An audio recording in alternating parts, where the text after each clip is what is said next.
But this is important for you to understand, because in the early church, they had a discussion on whether or not Jesus was fully human or appeared to be human. And there was a great discussion and debate and a heresy that Jesus was not fully human. But over and over again, John tells us he was a man in our world. He got tired. He got frustrated. He got hungry. He was betrayed by his friends, and he knew that loneliness. He knew what it was to feel pain. He knew what it was to feel loneliness from God. My God, why have you forsaken me? When he cries those words from the cross, we often think that maybe the Father abandoned him in that moment. That's not what happened.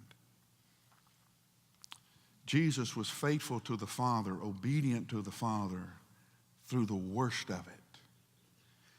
And when he felt the weight of our sin, he felt the consequences of those sins.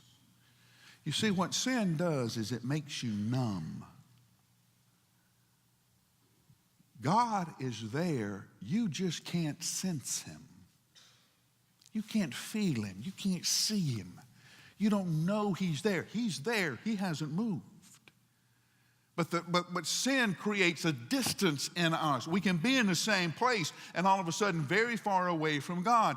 Jesus knows how that feels. That's why the writer of Hebrews says, when you pray, do not worry about whether or not Jesus understands. He knows what it is to be human. So approach the throne of grace boldly, knowing that you can have a long conversation with Jesus and not have to use a whole lot of words. You can go to Jesus and say, you know